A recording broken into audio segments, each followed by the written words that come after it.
No,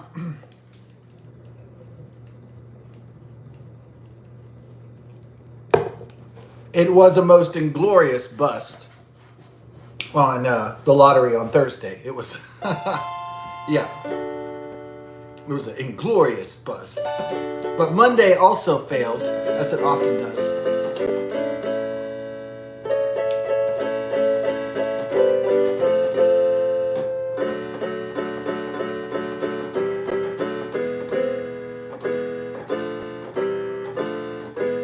So we're hoping for a big victory on the Powerball tonight, $288 million. So that's what we're trying to do. $288 million. I guess it would be 180 million after 170 million after taxes or something like that. So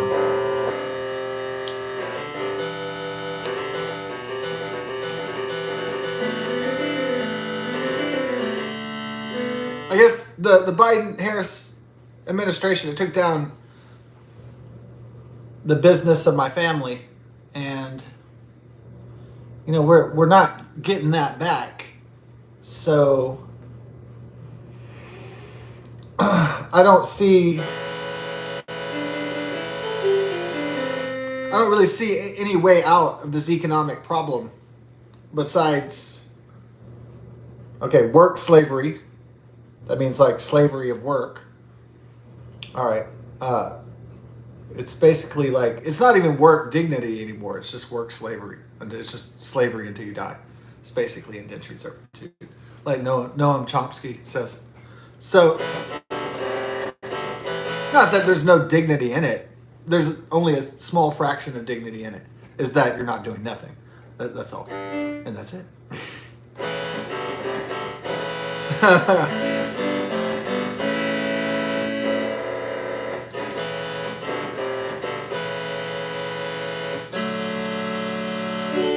Okay, so work slavery or a divine miracle. So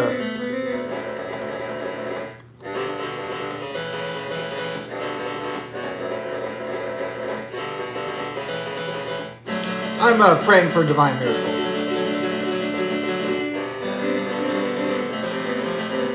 Because I've been bad, I've been good. Dallas, Texas, Hollywood. I'm not looking for much. I'm just looking for some tush. ZZ Top. They can say I'm looking for ass on the radio, right? They can't say I'm looking for pussy on the radio. So they had to say, Lord, take me downtown. I'm looking for some tush. Which I don't know what the tush is. The tush? The tush? Is tush, he's talking about pussy, right? Poontang. Yeah, that's what he's talking about. Sure.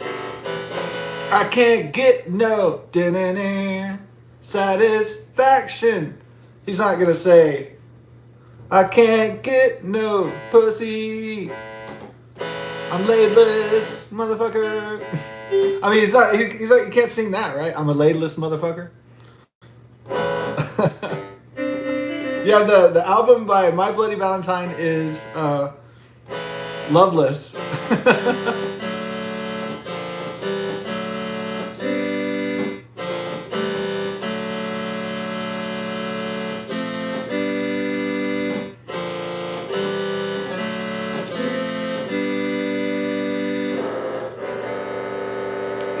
So Travis Murray from Utah, Salt Lake City,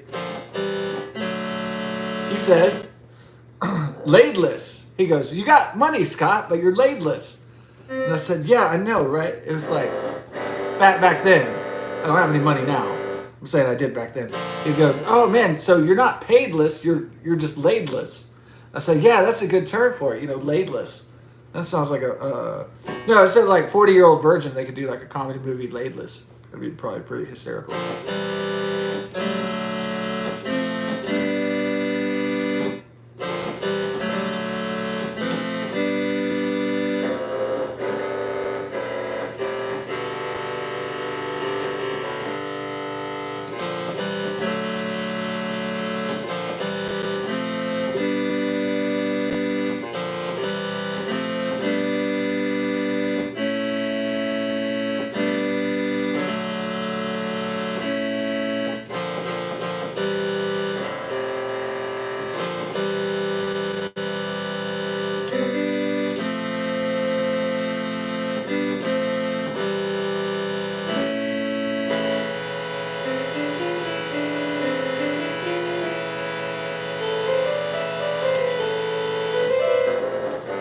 Yeah, that's what my uncle wanted to be, a keyboardist in a country, western country music band.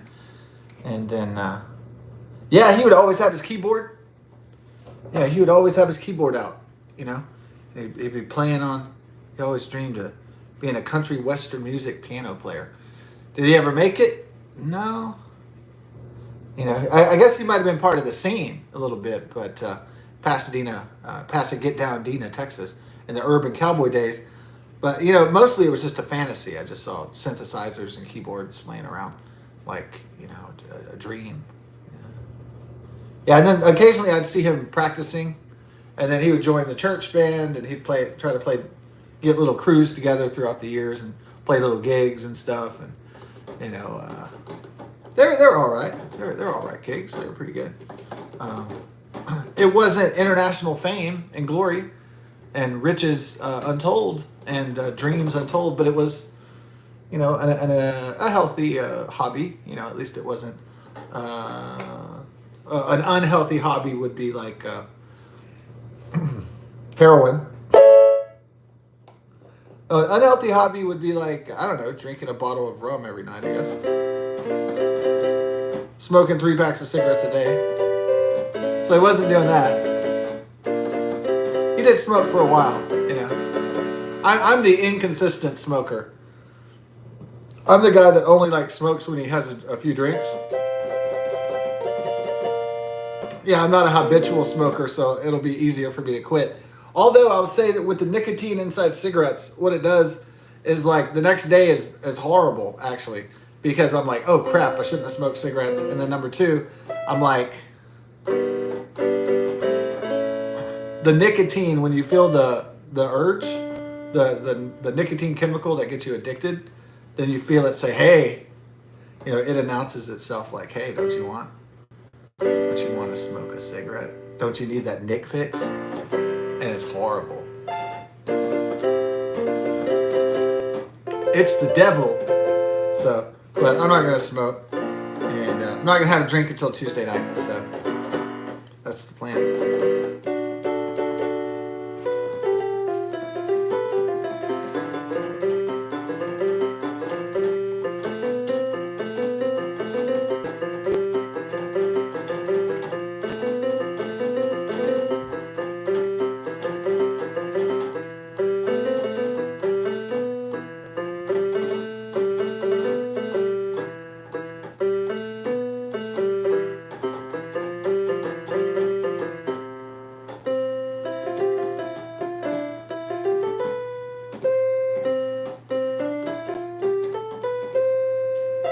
Do, re, mi, fa, sol, la, ti, do. That's a good one, huh? Yeah, I like that one. That's a choir class. Music class, choir class. I always liked my music teacher, like, in middle school because it was very professional, you know. So they had the teacher, the female teacher for the girls, and they had the male teacher, you know, for the, well, they were for everybody, but they had, you know, like different, they had to have a male and a female because, so they teach the girls. The girl could teach the girl how to sing and the boy could, and the guy could teach the boys how to sing. So, and all that stuff. And the teacher was a singer and the conductor, and then the guy was like, I guess he was like Paul Schaefer. He was the guy on the piano. He would do the exercises. I'm sure she knew how to play stuff too. But the guy was like John Tesh. He was like 1990s. He reminded me of John Tesh. And he had a square head and everything. Yeah, that is one thing. That is one thing about the 1990s is that people, for the most part, I want to say, especially the white people, were very clean cut. So the trash look wasn't really in, you know.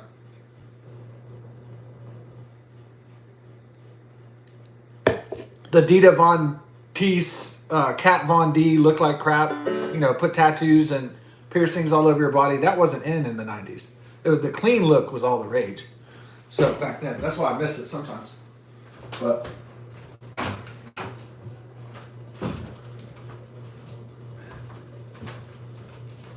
Jack Reacher, never go back.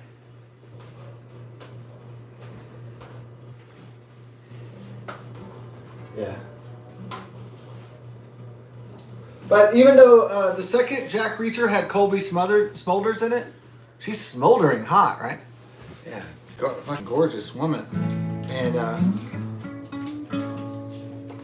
totally gorgeous woman, amazing. But even her fine ass couldn't save that movie because it sucked.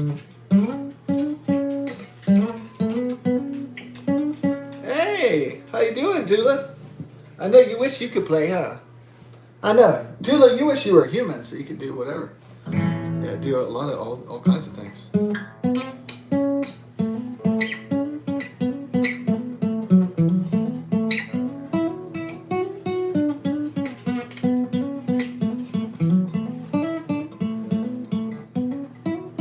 Yeah, my uncle is, he went into, my step uncle, yeah, he dreamed of being a musician his whole life, right? You know? But never quite got the break or the band or the, you know, right organization and had to go to work Monday through Friday every day at 5 a.m. and fix appliances all day for Whirlpool. That was his main one. But, you know, it was good paying blue collar work and, yeah, it was good. Good living. He loved fixing things. He still loves fixing things, so that's why he won't retire, even though he's 70 years old. He blew out one knee, got it replaced, and then he pulled a muscle, and he's resting, I think. At first he said they blew another knee, and but then my mom was saying that he pulled a muscle, so we'll see if he's kind of stubborn. So if you tell him to do something, he'll just go, well, I'm going to do what I'm going to do. You know, that kind of thing.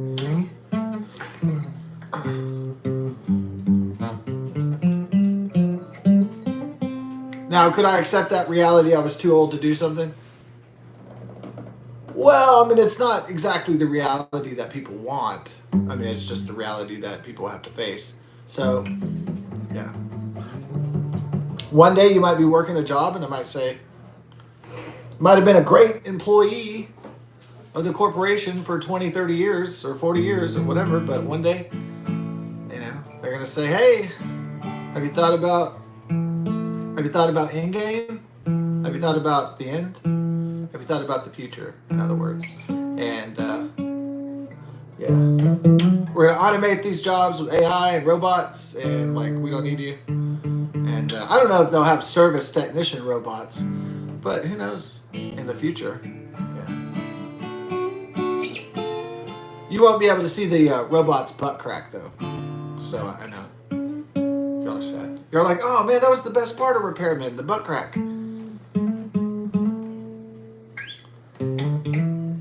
Hey ma'am, I think you got a leak in the quadruple there now. That whole blue collar comedy tour, the get her done culture. You know, I guess it's not totally gone, the get her done culture, but it's definitely not as roaring as it used to be, or prevalent, you know, mainstream.